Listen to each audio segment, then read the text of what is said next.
Our story today on Mysteries of the Superstition Mountains is about the Apache Strongholds in the wilderness area proper.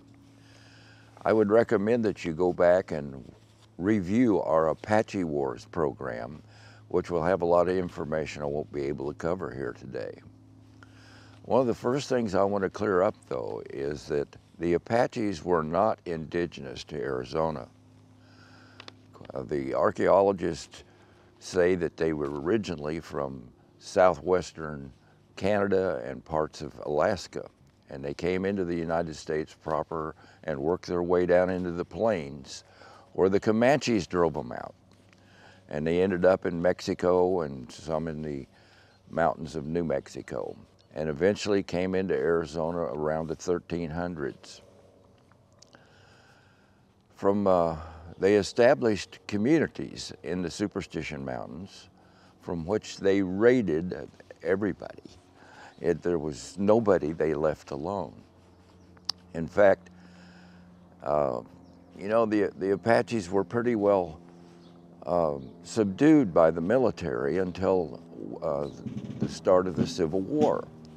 When the Civil War broke out, many of forts in Arizona and New Mexico were totally abandoned, and others just had skeleton crews, and the Apaches went crazy. They thought they had driven the white man from their territory, and there was no stopping them. In fact, there was something like 300 murders between 1864 and 1870 in Yavapai County alone, where Prescott was the territorial capital. Fort McDowell was established in 1864 to deal with the problem. And the soldiers were not U.S. military soldiers.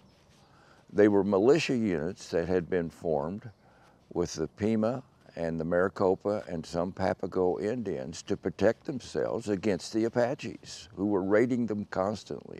In fact, the population of Arizona had very few white people in it. The first white child was born in Phoenix in 1875, and we're talking well before 1875. So it was largely the existing indigenous Arizona Indians, the Maricopa, the Papago, the Pima, and a lot of Mexicans were living here. And that was what the first militia units were formed of. And the Maricopa and the Pima were the ones that went up and done the first adobe work on the first buildings at Fort Apache. And they were the ones that done all the fighting, tracking of Apaches until 1871. There were two periods of Indian history in Arizona. One was the rancheria period before 1871, and the other was the renegade period after 1871.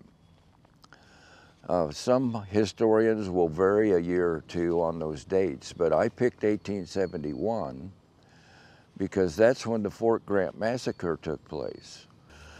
At the massacre of Fort Grant in 1871, there were approximately 100 Papago Indians, 40 Mexicans, and 6 white men that took reprisals on a group of Apaches that had been raiding in the area.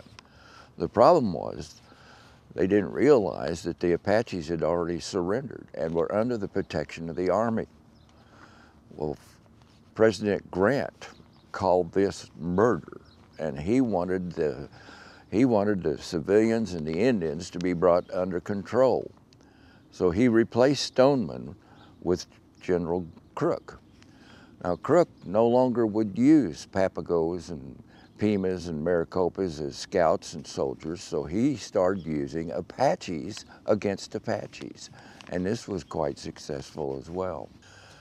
So back to the Rancheria area, period of time, the Pimas and Maricopas made up the entire military force except for the leaders. And the chiefs of the tribes were put in and made sergeants over all the rest of them, so that there wasn't any communications problems. But it was the Pima and the Maricopa mostly that went out and tracked down the Apaches in the wilderness area where their camps were, which were semi-permanent camps until at least they were discovered. But there were many battles in the Superstition proper that we've never talked about. And I'm going to show you here where some of these locations were. Our first location was at Hackberry Springs, which was formerly known as Frog Tanks. There was two ways to get to Hackberry Springs, and one of them you would be easily recognized by the guards that were at the Apache camp. So they would usually take the long way around or a different route to sneak up on them. Mostly they done it at night, and by dawn they were ready to make their attack. A large encampment of Apaches was at Garden Valley. Garden Valley is on the edge of the Superstitions. It's in the wilderness, but before you get into real canyons or mountains, Garden Valley was a major location of the Hohokam in years before. Then there was a couple of battles at Pinyon Camp, which is located where Weaver's Needle is. And you can begin to realize that many different canyons would have to be accessed to get to these places. Another one, which I've never been to, is Hell's Hole. I've never been able to locate that properly. It's approximately where it shows on the map here. And then there were several battles over in the eastern edge of the western part of the wilderness. One was at Indian Springs on the way to Dismal Valley. Dismal Valley was a major encampment of Apaches, and a lot of Apaches met their end in Dismal Valley. Dismal Valley is where Tortilla Ranch was located. Many people will recognize that place. Then at Fish Creek Canyon was two battles. One was called Quell Springs, and that was a pretty large settlement of Apaches at that point. Then, of course, off the map here is Revis Ranch, where it was a major Apache stronghold, and a couple of battles took place at Revis Ranch. And then as you left the wilderness, on the very eastern edge of the wilderness was Tonto Basin. And this was a really major settlement of Apaches, and a lot of great battles took place in that area. So that's our story of Apache strongholds in the Superstition Mountains. Thank you for watching this episode of Mysteries of the Superstition Mountains.